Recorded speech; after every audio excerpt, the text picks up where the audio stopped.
నిజంగా చెప్పాలంటే చాలా అంటే లైక్ వాళ్ళకి ఎక్కడ ల్యాక్ అయితున్నారో అది చూసుకొని, ఆ ఇన్‌పుట్స్ చూసుకొని నేను మంచి వాళ్ళకి నేర్పిస్తున్నా.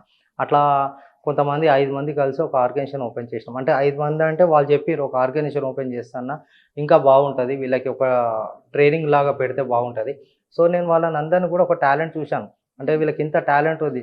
గ్రాడ్యుయేషన్ చేసినా కూడా నేను అడిగిన, "నువ్వేం కావాలనుకుంటున్నావు?" "అన్నయ్య నేను ఒక సింగర్ కావాలనుకుంటున్నా అన్నయ్య." "అన్నయ్య నేను ఒక తబలా ఆర్టిస్ట్ కావాలి. నేను కీబోర్డ్ నేర్చుకున్నాను. చాలా బాగా నేర్చుకున్నాను.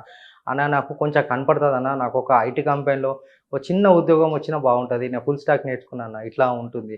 సో, అట్లా నేను కంపెనీ హెచ్ఆర్స్‌తో మాట్లాడి వీళ్ళ ట్రైనింగ్ ఇచ్చి కొంతమందికి కూడా నేను పంపించిన. సో, ఇప్పుడంతా నడుస్తుంది. ఇంకా ఎప్పటిదాకా ఉద్యోగం వస్తదో తెలవదు. సో, ఇట్లా చేసుకుంటా వీళ్ళ దగ్గర ఏమైతుందంటే ఇప్పుడు ప్రెజెంట్ ఏందంటే నార్మల్‌గా ఇంగ్లీష్‌లో మాట్లాడింది మాత్రం బయట మనకెక్కడ ఉద్యోగాలు రావు. మినిమమ్ ఇంగ్లీష్ అనేది ఉండాలి. మినిమమ్ కంప్యూటర్ నాలెడ్జ్ ఉండాలి. వీళ్ళు పాపం గ్రాడ్యుయేషన్ చేసినా కూడా ఇంగ్లీష్ మాట్లాడలేకపోతారు. అస్సలు మాట్లాడలేలేరు. అంటే ఏం మాట్లాడుతుర్రో దాన్ని కమ్యూనికేట్ ఎట్లా చేయాలన్నది కూడా తెలవకుండా అట్లా ట్రైనింగ్ ఇన్‌స్టిట్యూట్ ఓపెన్ చేశాను.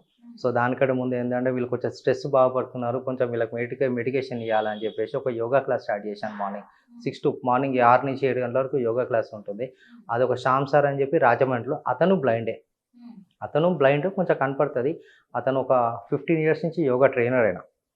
సో, ఆ సార్‌తో మాట్లాడి యోగా నేర్పిస్తున్నాను.